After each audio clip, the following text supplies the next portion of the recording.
Join us to talk about Prey, Sandman, and Bullet Train.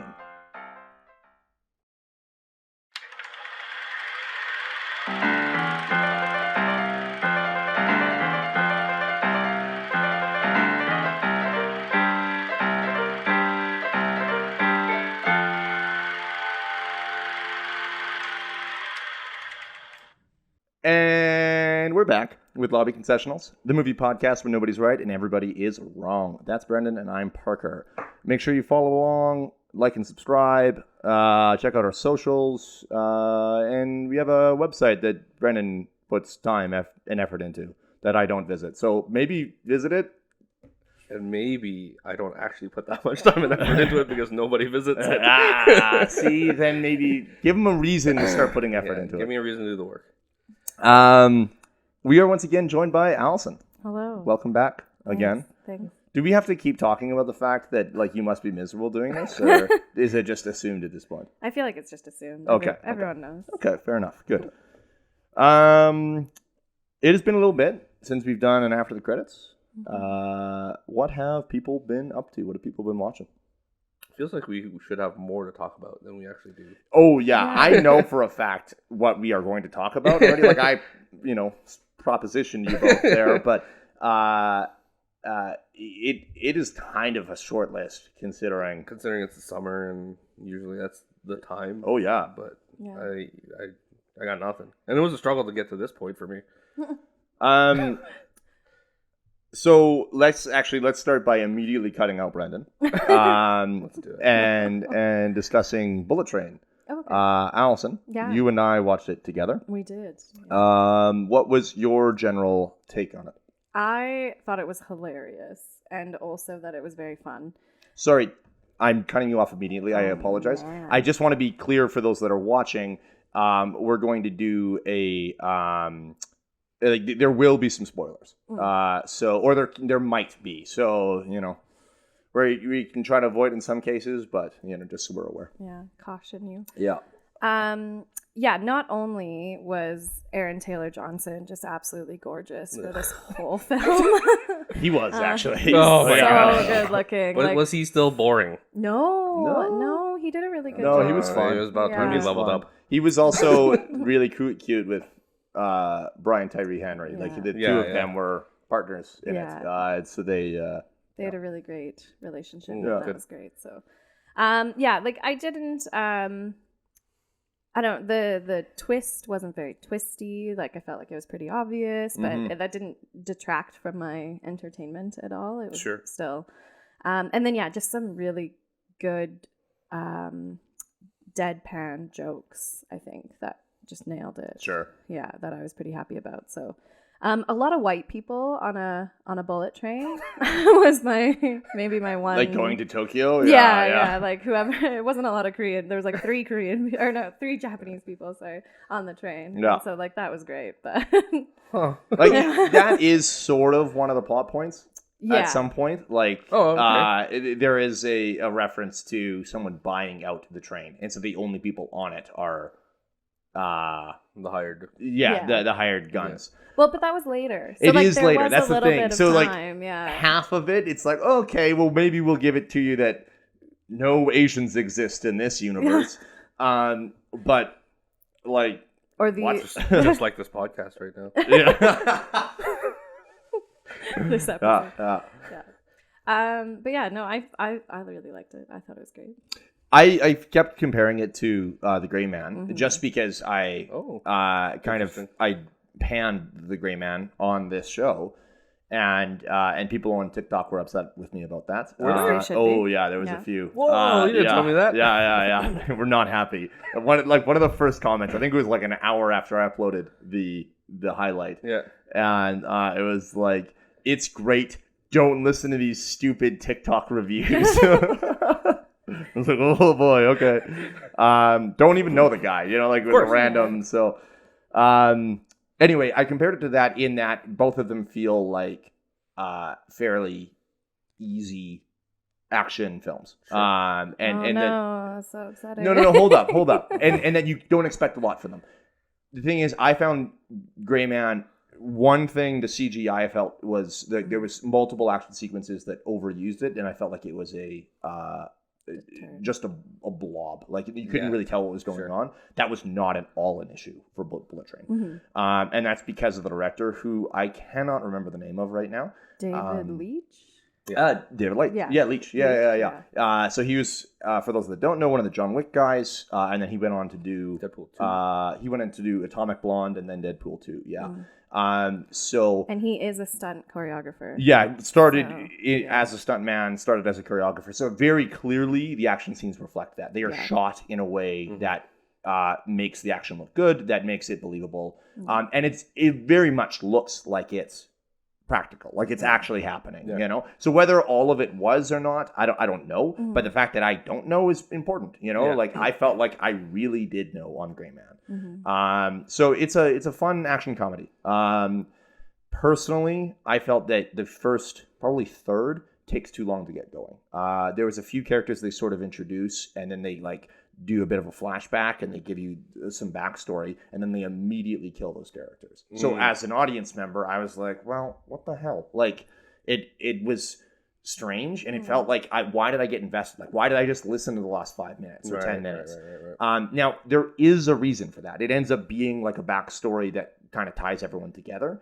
So, it makes sense by the end. But again, as an audience member who is trying to buy into this film, it feels a little disingenuous initially, where I'm like, okay, like how much more of this are you going to put me through, basically? And I think that is an issue a little bit, where you get a lot of people in this film, and so they are trying to give you enough of each character. Totally. Yeah. We need to have Bad Bunny featured. Yeah, more, She's got a Spider-Man movie to sell. Oh, yeah. Like, honestly, did not know it was Bad Bunny. I don't know his face. Though. Yeah, fair enough. And I was surprised. Honestly, people keep saying Bad Bunny, and I'm like, yeah, totally. I have no idea what you're talking about. Dude with a knife. He had Mexico belt buckle. The wolf, yeah. Is that his name? Yeah, that's Bad Bunny. That's the rapper? No, okay, yeah, there we go. I was like, music artist. Yeah. I still don't know what a Bad Bunny is. Okay, there we go. So again, surprised, given the fact that I'm like, oh, you are not known for being an actor. Mm-hmm. Like, he did a fine job. Yeah, he struck me as he should have been there, So I'm like, okay, well, maybe the Sony Spider-Man movie or whatever he's getting won't be terrible. Like it will be, but it's not. We can't have high hopes, but he did a good job. Like, it won't be terrible because of his casting, I guess is my thing. But yeah, I really liked The Gray Man, and it did exactly what it was supposed to be. It entertained me. Two very gorgeous men. Even with the mustache? I loved it. Like, you would, though. It was so with nice, the actually. 1950s vests and sweaters. Oh, he did such a good job. Like, Chris Evans is great. I'm a Ryan Gosling fan, though, and he sort of had this crazy, stupid love humor with the action of Drive. So it was a really great mix where he could be sort of funny. That is an interesting pick, given that Drive is not an action movie. Well, no, but he does. But that's what he does, right? It's not like. So it's basically him and Nice Guys. Yeah, Nice Guys. Yeah. But tone down a little bit. It's not Nice Guys.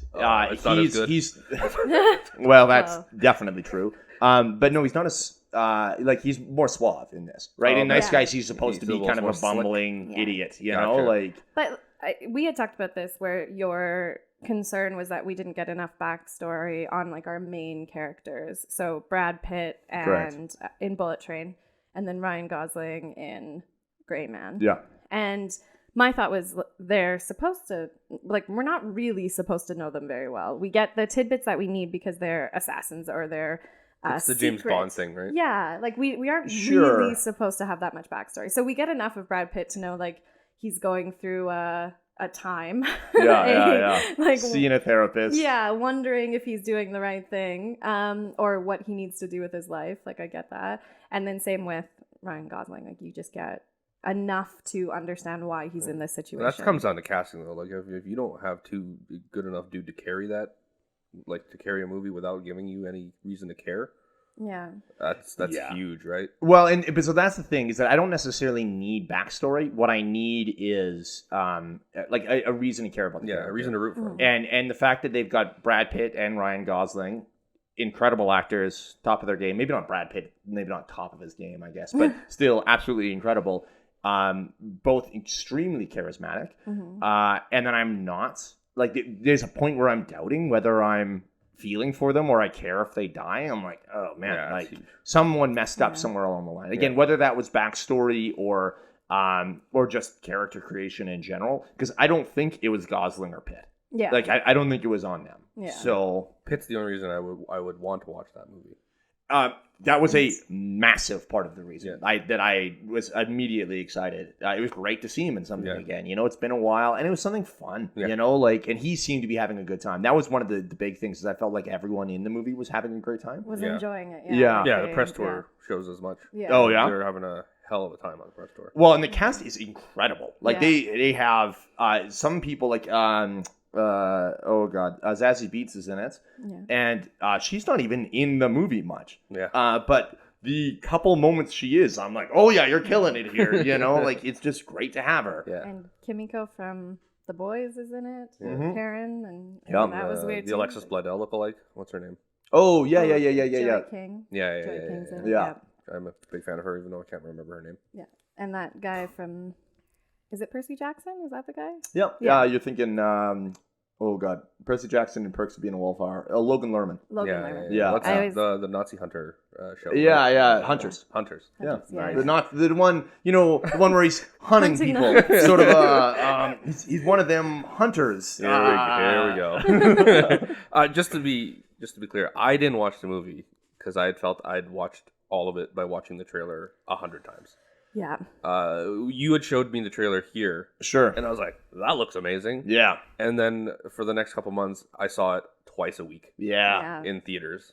And I was like, I think I'm done. There is more depth to it. Sure. I found, like, there was definitely some things I was happy about. I think one of the things I didn't expect is I felt for some of the other characters more than I felt for Brad Pitt. Like, there was definitely characters that I was actively worried about losing. And not that that's abnormal in a film, but just that, again, Pitt oozes charisma. Like, I just assumed that it would be him that I would be worried about. Yeah. So the fact that an ensemble cast like that, and there's some key players that really stick out, I think just goes to show how incredible they are. Which, surprisingly, one of them was Aaron Taylor Johnson. You know, and I'm like, wow, like this surprisingly indeed killing it. But that's what I mean. So like, great. so I got excited about a Craven movie, like where I'm like, okay, well, let's pump the brakes here.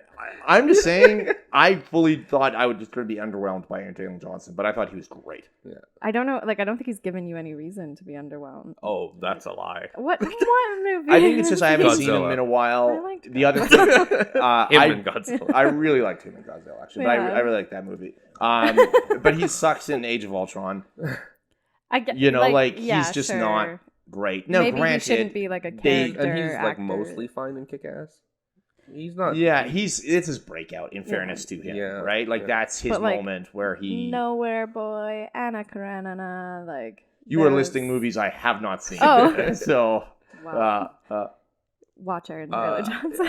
I got to the point with the trailer where I was like, if this isn't gonna be even remotely as good as Shoot 'Em Up, I'm not gonna watch it. Yeah, and that's fair. Shoot 'Em Up's great. I would put it very similar to Shoot 'Em Up. Well, that's what I mean in terms of tone and all that stuff. And I'm like, this one doesn't have Monica Bellucci, so I'm out. Yeah, that's fair. That's fair. Yeah. I really like movies that are set in one area. Yeah. So, like doing a bottle episode. Yeah, the Raid or the phone booth or all of those things. But Lock. Yeah, Lock. What's that one with Charlotte Copley and with the phone booth? It's oh Charlotte Copley. Yeah. I love his name. I don't know. It's in the warehouse. I thought that was really Free Fire. I love that one too. So. I didn't see that, and I really wanted to. Yeah, but so I like the idea of the bullet train just being a set. Sure, like you're stuck on this train. So this is a streamer for me. I'll get to it at some point. That's fair. Because it's a Brad Pitt thing too. Yeah. And I don't know if you needed it in a theater necessarily, but which feels weird given the fact that it is, first of all, there's sequences with IMAX cameras, and secondly, the action is good. Okay. Like, so the action sequences are good, but it someone asked me about this. Do I need to watch it in theaters? And I was like, I honestly don't know, and that's disappointing. Yeah. So it's kind of a red flag to me that a movie that should be tailor made for theaters. I was like, wow, Like, take it or leave it. I always want to say go and watch in theaters. Absolutely, I want to encourage theaters, but for at the sure. same time, I don't think it's if you're saving money or you don't need If you're to. if you are going to watch 4 movies in theaters a year or whatever, like if you have a set number, maybe don't make this one of them. Yeah. Like I get it, you know. You don't need it. Yeah. Fair enough. So Cool. moving on. Yeah. Let's talk Prey. Yeah. People are interested in that. Alison, you famously, I think your very first episode on this show, we talked. I tried to get you to watch Predator. Yeah. And then you refused. Yeah. And so you watched Predator in preparation for Prey. Am I correct? Whoa, Yeah. you did that? Yeah, I was really excited for Prey. Like the Yeah, trailer sure. looked really good, and I felt I should watch the first one at least. So yeah, we watched. How did it go? Good. Actually, it ended up not being nearly as bad as I expected it to be. Because it's not bad at all. Yeah, yeah. I didn't realize that the meme of the two people like Yeah. with the arms Oh yeah, was this movie, and Carl Weathers just being so ripped. so jacked. Jeepers. So jacked. Yeah, and I think Arnold, like, it was good because he didn't really talk a lot. That's every movie. No, Yeah. he talks a lot. You haven't seen Terminator. He says like 4 words the whole movie. Well, I don't know. Okay, maybe. But One of them is "I'll be back." That was 1 word. yeah. But yeah, it was good. Like I quite enjoyed it, and I like the jungle and the aspect of Like the jungle. Yeah. and the Predator was great. Like it was really cool to see. I don't know. He looked like a good alien monster. The creature design's amazing. Yeah, creature and I design, think that's one of the big things that has made Predator stand out. Is I think the creature is actually fairly original and like it was something people hadn't seen. You know, I think the reason we end up getting Alien versus Predator together is because both of those creatures are designed quite well. Yeah. You know, I think it's the only reason that franchise ever existed with the two of them, because they're both just. It would. Oh, what happens when we chuck these two together? And obviously, nothing good. But Whoa. actually, I enjoy the first one. The video games are great too. Yeah. But yeah, so Oh, I love that first Predator movie.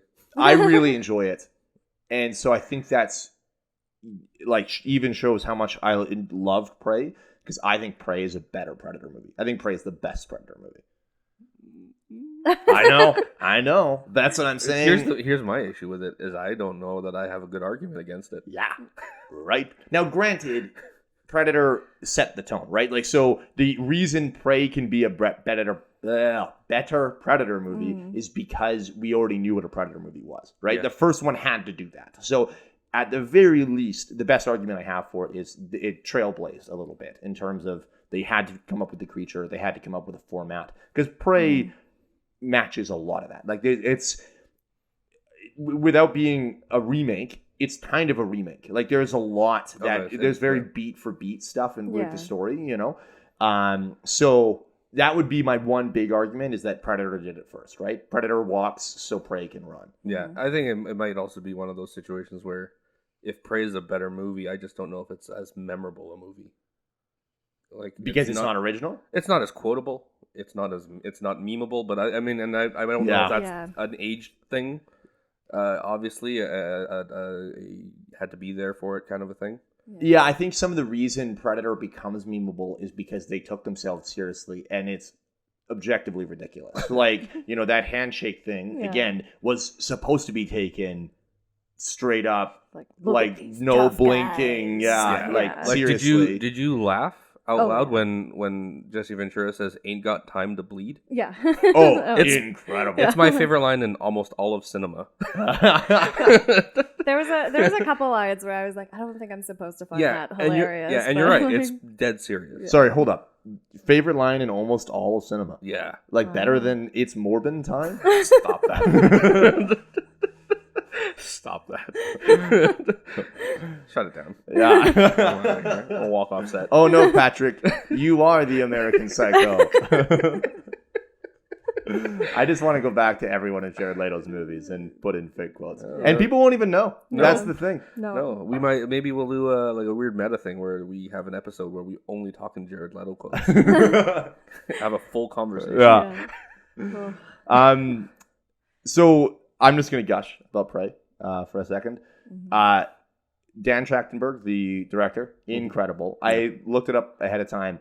The guy has done mostly TV and one movie. 10 Cloverfield Lane, which is a big part of the reason I was stoked about Prey. Yeah. And then, a bunch of TV. He did a few episodes of The Boys, and then he does this. And I'm like, dude, you're knocking it out of the park, man. Yeah. Like, this is incredible. Yeah. There is some shots that are set up perfectly. One of my favorites is the Naru is running away from the bear. Yeah. And for a monster that we already knew, like given how incredible the creature design is, they do a great job of hiding the predator and making it still feel tense and and making me want to see it, you know? So that first shot you really get of it is when it guts the bear and the blood comes running out while he's invisible. Yeah. Holy shit, that was amazing. I popped pretty huge when he one punches the bear. Damn! I'm like, yeah. It's such a weird thing too, and I think what they did was really smart. Is you're right, it was really tense because you've seen enough of Predator movies to kind of see it all. Yep. Kind of thing. But I thought using animals for the beginning half of it sets up a weird icky feeling in your stomach. Because they keep using the dog as bait. Yeah. Oh yeah. And I was like, if they kill this dog, I'm out. Yeah. And then they kind of do it similar with the wolf. And I immediately I'm like, ugh, I don't want to do the animals. Humans are fine. So they do the wolf, and then there's the possum, the bear. And then I'm like, oh man, is the predator just gonna go around gutting animals the whole time? And I'm like, it's through me, too. And it's weird, and it gives me an icky feeling. Yeah. And then he gets across and he gets all the French dudes. I'm like, fuck yeah, kill them all. It's really strange. Yeah. And I thought it was a really neat new way of making me feel something different. Sure. For the first half of the movie. Yeah. And then being like, no, don't worry, guys, it's still a Predator movie. Yeah. Yeah. I think it's IMDb has you can check movies and it'll tell you if the dog dies or not. So if that is something that you cannot watch a movie with, I think there is doesthedogdie.com. Maybe. Oh yeah. Okay. Yeah. IMDb, I believe, has stuff like that too. In fact, just as a quick sidebar, their content warning section is hilarious because it's clearly set up for parents. Yeah. But it'll be minor, I don't know, suggestions of sexuality, and then there'll be details of actually at 42 minutes and 37 seconds you briefly see a little bit more of a shoulder than would be considered appropriate. And I'm like, oh, thanks IMDb, yeah, thanks for letting me know. So just look up random movies and check out look up content. Minions or something and check out the content warning. So this will be at 37 minutes, the banana's extra phallic. Yeah. There's 42 references to farts in this movie, and we didn't like that, you know? So, oh man. Thank you, IMDb community. You guys are the real MVPs. But I enjoyed that too with Predator, where it was working up. You don't get the Marines and the these are going to be, they've got their assault rifles or whatever, and so it's going to be, what's going to happen in a sense, whereas this, you're like, how are they going to take this guy on, and what abilities does he have, or putting genders on Predator, I don't know. Assume they're all male, and there's no real reason to say, I guess it's just because they don't have breasts. Which isn't exactly realistic, but isn't the alien in Alien a female? Well, they're all the queen. The queen. The queen in particular. Does she have breasts? Should we? No. Yeah. Does she? I know. She does not. There is in Alien 4, there's one with both sets of external genitalia, and it's very clear. That's interesting. So, well, there you go. It's weird. I digress. That's why we don't talk about Alien 4. Yeah, well, and so I like the build up. They're trying to find on this planet what to kill, and I enjoy that. Yeah. The other thing is, I love the fact that the I would say it sort of seems like the tech, like the Predator tech devolved.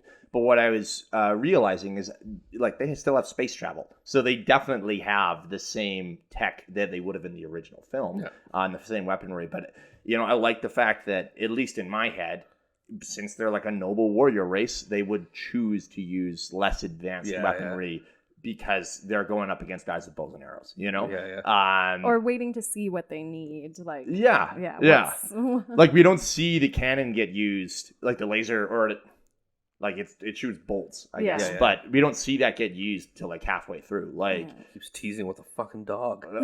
Stop. Well, but like the Predator, when he kills the other animals, is just using like his arm blade for most of it. He kills the bear with just fists and the arm blade. So very clearly, like you said, he's deciding and figuring out what he needs to use.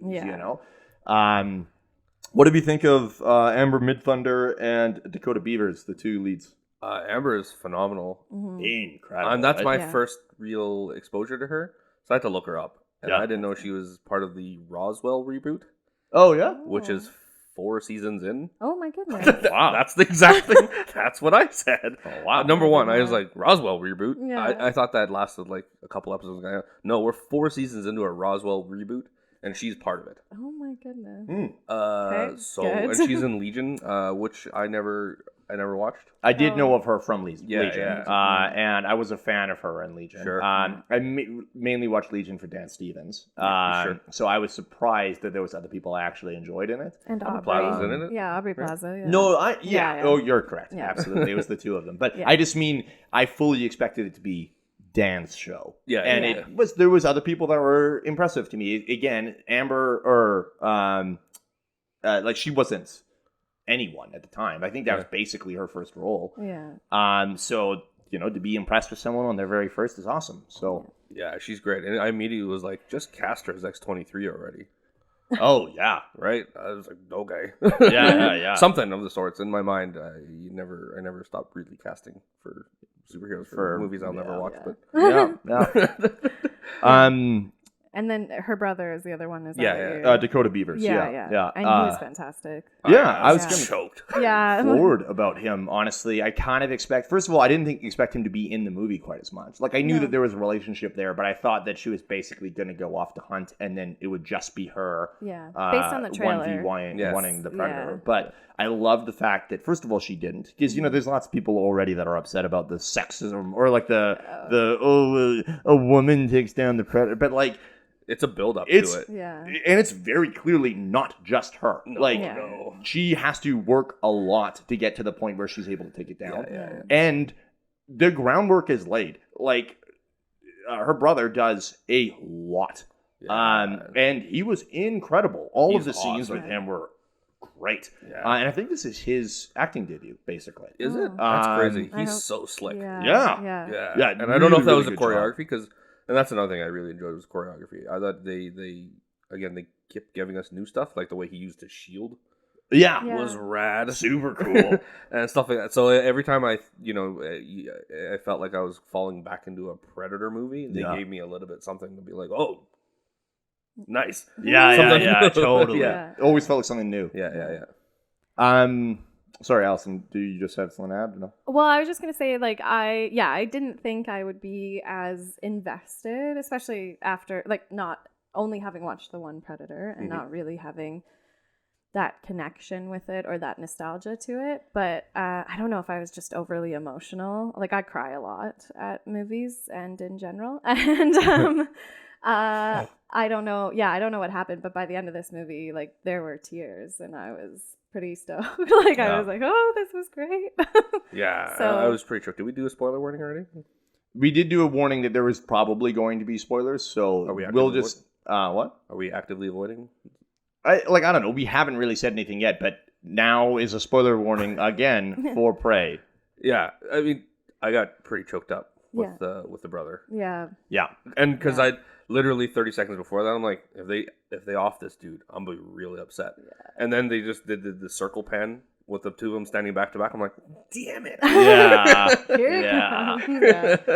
Yeah, I had that moment right away. I'm like, oh. And so I had like 15 seconds to prepare myself. but it didn't help. No. I was gutted. Yeah. Because you're right. I wasn't expecting a lot from him. Yep. And they gave me enough to make me care like immediately. Yeah, absolutely. Yeah. Well, and just such a good older brother. Like, oh man, if only I could have an older brother like that. He watches this show. Love you. Oh God. You're great. I'm just joking. Yeah. So big recommend for Prey. Yeah. Huge. Fan. Huge. Yeah. Another thing I wanted to bring up. How do we feel about the fact that it was a Hulu exclusive? Like, I kind of think they missed an opportunity here. No, you know? I don't. You don't? I don't, because I don't think it would have worked. One of my biggest things was when I thought about it, when I heard there was a new Predator movie coming out. Yeah. I was like, why? Mm. Because when I was sitting in the theater for the last one, I have never felt this way about a movie before. But while I was watching that last Shane Black Predator. Correct. The Predator. The Predator. Yeah. I have never felt like I was sitting there actively watching a death of a franchise. Oh, wow. That movie is so bad that I felt like that was it. There was no coming back from it in terms of that movie killed whatever interest that franchise had. And then I think after that they had tried to pawn off, like I think the Blumhouse guys tried to buy it. Oh, okay. And I'm like, well, if Blumhouse could afford to buy it, that means it's not worth anything. Oh, yeah. Right. Yeah, I thought we were done. Yeah. And it'd been so many years. I mean, I think Predators was a great movie.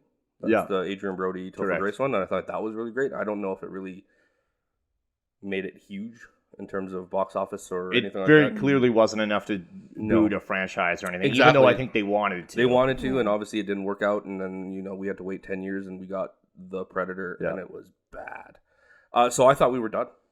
And I don't know that putting in the money for another theatrical release would have been. This was under the radar, and you hired a relatively new talent director, and you nailed it. Yeah. You nailed it, and word of mouth, and you're going to reach more eyes this way anyways. You didn't have to, and the forest setting made it cheap. Yeah. Back to basics. I thought it was the best way to do it.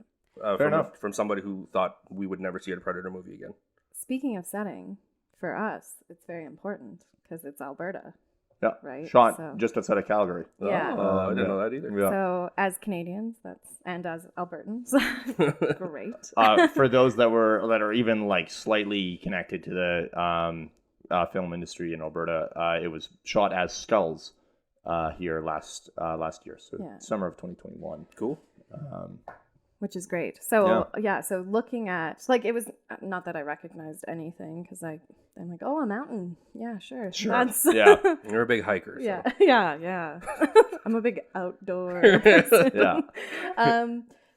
So it was nice just to have that too, like to be like, oh, I know this is Alberta, and so it's beautiful and I love everything. But yeah, having that cheap setting is good. Yeah, like no green screen. Yeah, absolutely. I'm sure there was green screen. I think all the animals were mostly CG. Like for a minute there, I thought the bear was gonna do like a spinning kick because I. Oh yeah, it was a little. Yeah. There was one point, but not that dog. The dog looked perfect. The whole time. Yeah. Can we talk Sandman? Yeah, you guys cool with that? This is a big one. To preface, I adore this comic. It's my favorite comic of all time. Now closely followed by Sega. So quick plug for those two. So I was very excited. I know that Gaiman is very actively involved and doesn't let stuff get adapted unless he's happy with it. Yeah. I think I was reading one of his books, and he talked about how I think it was the only movie that he's ever let get made that didn't follow his book was Stardust. But he had basically read the treatment and went, sure, and recognized the fact that it wasn't the book he wrote, but he liked the story anyway, so he was happy for it to get made. And both are equally amazing. Like, you should watch it and you should read it. Like, it is so great. Yeah. So I was really excited. I also adored the audio. The audio drama, I guess, is the best way to put it. Audible. That's been put out by Audible. And that was actually one of my bigger concerns, is given the fact that they're so close to each other, I felt very happy about a lot of the casting for the Audible version. And so I was a little worried that I wouldn't be able to be sold on some of the people we saw casting in the Netflix show. In particular, we have McAvoy as Dream, and that's a tough. Oh my goodness. Well, like he physically doesn't do it for me. Like he doesn't look like I think Dream should. Oh, he physically does it for me. Fucking relax. But I was really worried about the voice because I adored. I think McAvoy's voice. The voice is perfect, and it matched the character. Now, that being said, Tom Sturridge does a great job. I loved the voice, and I think the physical presence is there. Yeah. I was saying to Alison, I think he could stand, in order to properly represent the character, he could stand to be a little more gaunt, but I recognize the fact had moments, that... though. He had moments of, like, in a certain angle. His body is, it's more his face. Like, he just has such an intense jaw. Yeah, for sure. Well, and so but getting him more gaunt would either mean he starves himself or he just starts smoking like crazy or gets on meth or something. So I don't want that. But, pulls a Carrie Fisher and has to do cocaine for the whole shoot or whatever. But personally, I loved it. I think they did an incredible job adapting a very, very hard to adapt story. While I'm just ranting here, just a couple quick people I wanted to point out. I think the casting was great, kind of all the way around. Yeah. Boyd Holbrook as Corinthian was incredible. Love that guy. Yeah. I don't think he gets enough roles, frankly, given how good he is. Brendon Christie was great as Lucifer. Yeah. And one of the things that really surprised me, I did not expect it to be as good as it was. David Thewlis as John Dee was like standout to me. Yeah. Just completely blew me away. Yeah. He was perfect. Yeah. And then last but definitely not least, I wanted to talk about Kirby Howell-Baptiste as Death. I think she did a great job. She got flamed by racists immediately when she was cast. I do have to say, the audio ruined it a little bit for me because they cast Kat Dennings. And Kat's bubbliness and joy that comes through in her voice was so perfect for what I wanted Death to be. And Kirby didn't quite hit that for me. So she brings a depth to the role and a presence and a piece that I loved. And I think she did a really, really, really good job. But I found myself grieving some of that. The bubbliness is probably the best way to put it. I think Kirby made it more of like a grounded role, but like still fun, like still not what you expect Death to be, I think. Whereas Kat did the opposite, where it was like you expect Death to be this skeleton with a scythe that's coming in, right? And Kat's like, "Oh, hi, how are you?" Like, super peppy. Yeah, totally. And I always thought it was cool that Death seemed to have a love for life, and I thought that was super cool. Both from the original in the comics, that was how her character seemed to me. Yeah. And Kat did an amazing job with that, So, but still, the message that came across was perfect, and I think this is my problem is this is the be careful what you wish for thing with me. Sure, is you want it to be as faithful as possible, and Sandman the show is almost points word for word. Word for word, and the problem with that for me is like during that Death episode, because it's word for word, the panels are flashing back to me. And Kat embodies the panels. Correct. With she's playful, she's joyful. Yeah. So when and that's not a knock on Kirby at all. She does a great job, but they rewrote that episode to make it more somber. As a thing, just to almost fit her tone a little bit more, which I thought was a really, really good idea. But there's points where I'm like, I kind of just miss Kat because I when I think of her with her arms in the air. I think of her in these different positions on the bench. Sure. Yeah. With her legs up or crossed or just kind of being like an annoying little sister. Yeah, totally. And she wasn't that in the show. No, she wasn't. Yeah. So. Now, that all being said, as much as I talk about, again, grieving the fact that we didn't get Cat, and that I missed some of that, as far as I'm concerned, it is the best episode of this season. Yeah. Or at least that first half is, like the bit with Death. So that, for those that don't know, it's episode 6, The Sound of Her Wings. And I sobbed the whole way through. It's my favorite part of the comic. They did a great job adapting it. So again, as much as I grieve and wish that it could have been Cat, the fact that it is still easily the standout episode to me shows just how incredible a job Kirby did. Yeah. To be fair, I thought there was a couple of standout episodes. So my introduction to Sandman, I as it was coming out, I was reading it. But the first issue I ever read was 24 Hours. The diner one. So in the comic, which they adapted as episode 5, is brutal. Yeah. And I was barely in my teens when I first came across that, and it kind of stuck with me. And when he walks into the diner, I'm like, oh, they're actually gonna do it. Yeah. And we're here. I had no idea. And there's subtle changes and stuff, but it's pretty spot on. And it still terrifies me. And that's so your John D thing, like he does such a good job being creepy without the physical aspect of it. Because in the comic, he's absolutely deformed and gross. Yeah. Oh. And like he's like a rotting human, basically. Oh. And it's really off-putting to see him like sitting in the corner of the diner and all these things are happening. So in the show, he has to embody that while looking normal and just being creepy. He is phenomenal at it.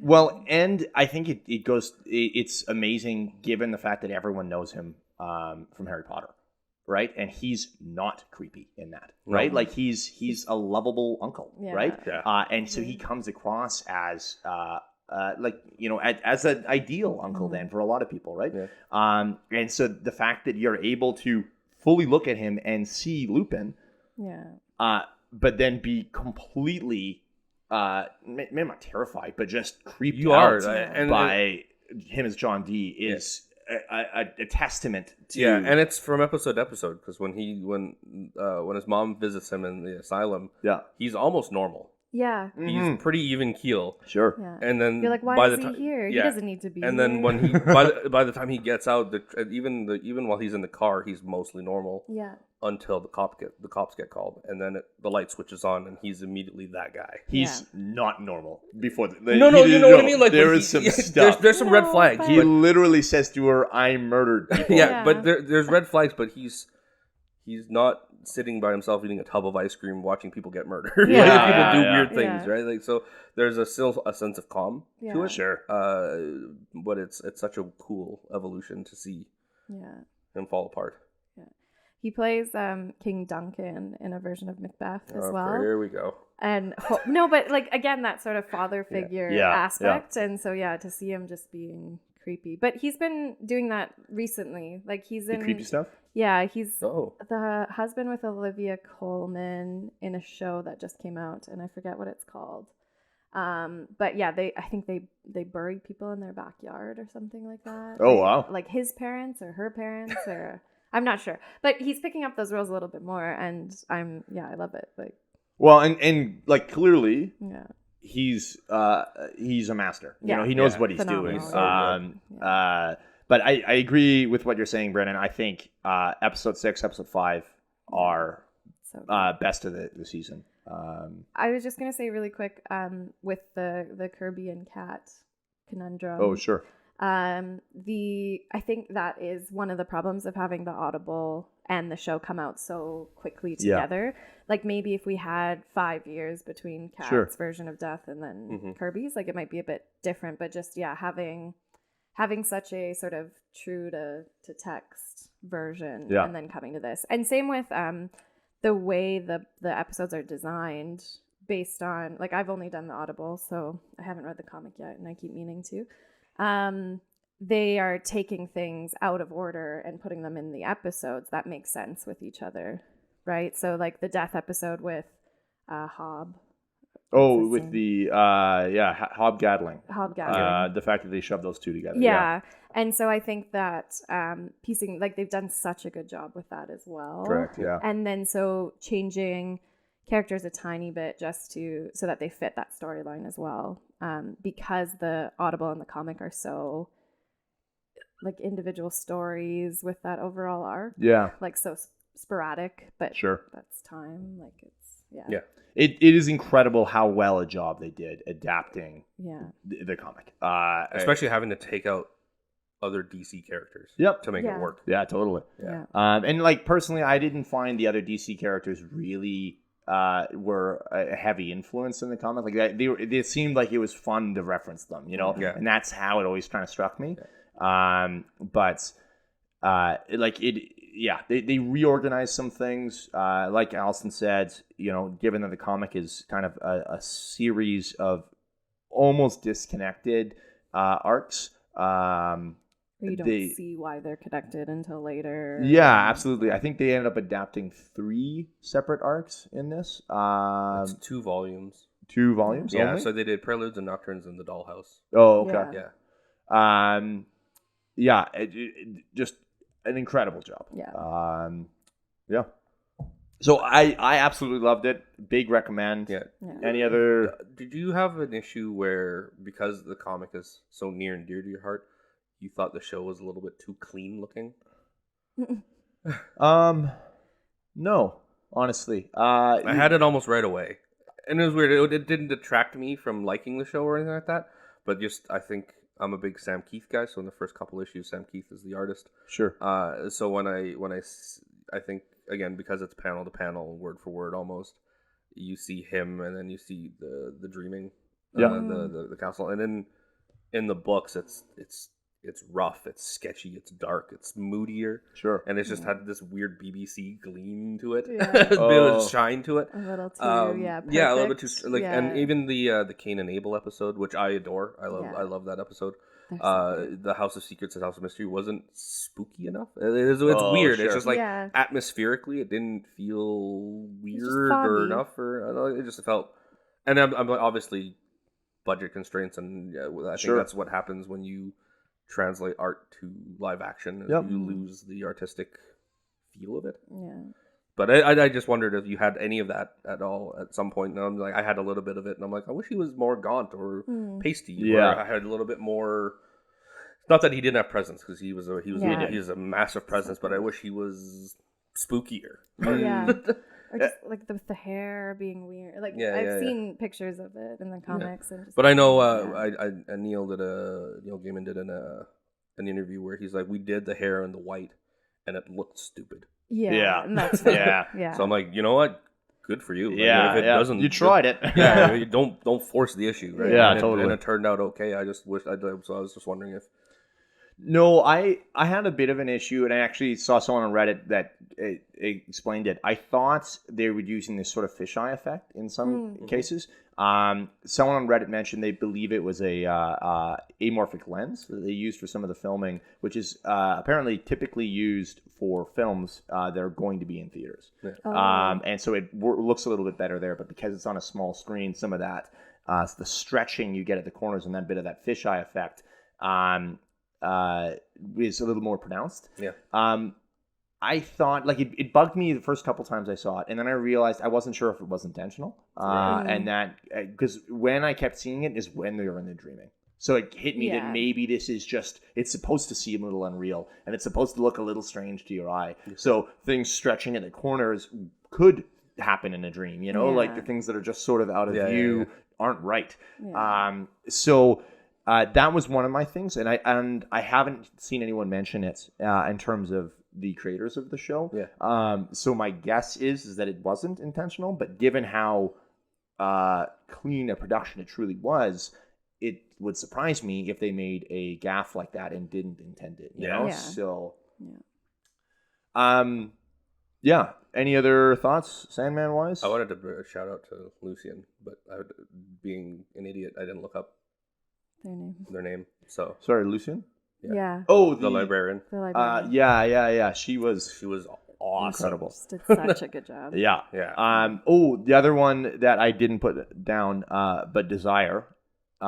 They were incredible. Perfect casting. Yeah, absolutely. Yeah. Did you guys get weirded out when Patton Oswalt started talking? Like it felt out of place? I did. Yeah. And like I had to say I did, like, and it it took me like a minute. Yeah. Like and you knew who it was exactly, and I'm just like, is this okay?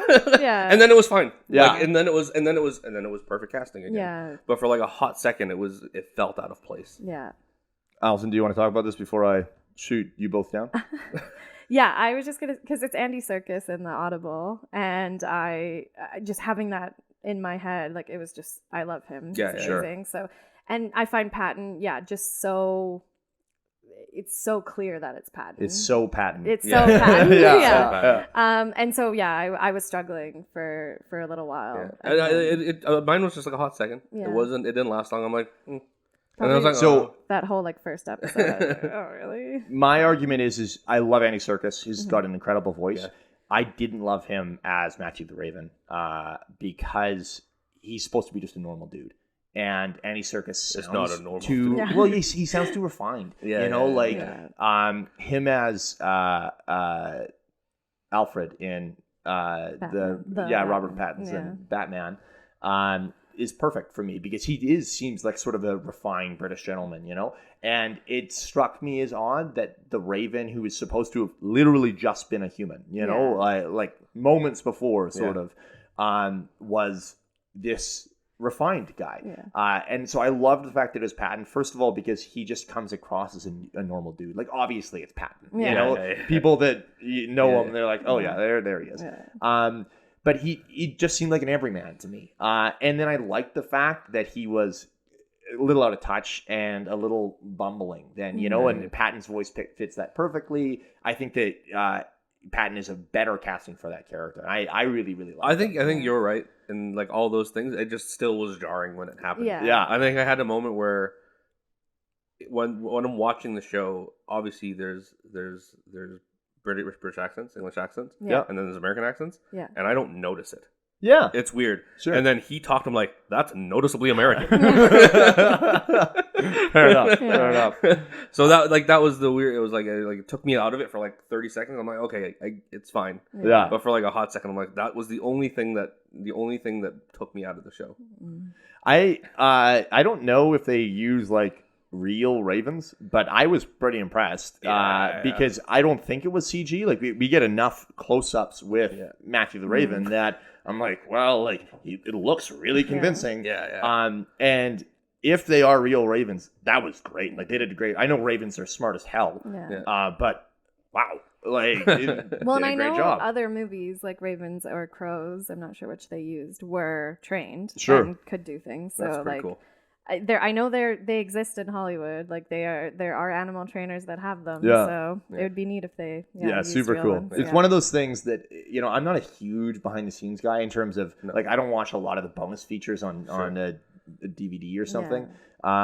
If someone sends me a video that's like, oh, check out this behind the scenes of whatever, I'll watch it because clearly they're recommending it, But I think for Sandman, I would actively want to see one. I want to see sort of a featurette because there's a bunch of things that I want to know how they did it or what they did, The scenes in hell, I want to know how much of that was practical because I think some of that was a set and then I assume a good chunk of it was CG. But there was some really cool stuff. And again, speaking of hell, I want to see how much of Gwendolyn Christie, her costuming was practical because she looked great. Yeah, I want to see all the Merv Pumpkinhead stuff. Merv very noticeably looks CG to me. Like in all honesty, the whole way the through. Guy that has a pumpkin for a head. I'm just saying it did sort of look like it could be a rubber head, or like it sort of looked like Dream was talking and they pasted him on top, right? Like it didn't quite look that they like it should. And that was probably the one use of CG in there where I was like, oh, that's a little. It's not quite, but like rougher, again, how do you do that? Yeah. That's tough. Yeah, it is. It is. I get it. Without it looking like Jack Skellington or something. And that's you don't want that either. The park version. The park version. What a nightmare. Literal. Yeah. Before Christmas? Nightmare Before. Any other final thoughts? Other than watch Sandman? Yeah, go watch I it. want all the jackets. All the dusters. I think this is the last time I'm gonna wear a bright color. I'm just gonna start my emo phase again. You're just gonna just take all the outfits from that 100 Years episode. Yeah. Oh yeah. Every time I was like, oh, that looks so good. I gotta wear that. Odd hair choice though. Yeah, it was a little rough, a little greasy. What did you think of? Oh God, what names are tough? The jacket of Fiddler's Green jacket. Oh yeah, trench coat. I would wear that too. With like the multiple layers. It's a very Sherlockian jacket. You have to be a refined gentleman, and you have to be 80, and there's no way anyone else can pull that off. And have a sword cane. One day, yeah. But isn't that the same jacket? Gilbert. Isn't the jackets the French Hogwarts wear? The ladies, kind of. Oh. The Beaubaton. Yeah, a little bit. It's a little bit of that vibe. Like cup. With a double layer and cape over a cape kind of a thing. Yeah, you're fine. Oh, I'm doing it. But no, I'll go back to my emo phase and get on my blackout. Just gonna wear long leather jackets. Time to get all those Doc Martens. Yeah. Except like I'll look up like a bad Matrix mixed with. Oh, I need to go to Spencer's at that point. Yeah. Right. Yeah. Ooh, hot topic. Yeah. Yeah, it's going to be a lot of hot topic. Love it. Watch Sandman. I want a season 2 and a season 3 and a season 4. Yeah. So, You need 5 seasons to finish it, right? Okay, Brendon, I was clearly, I want them all. So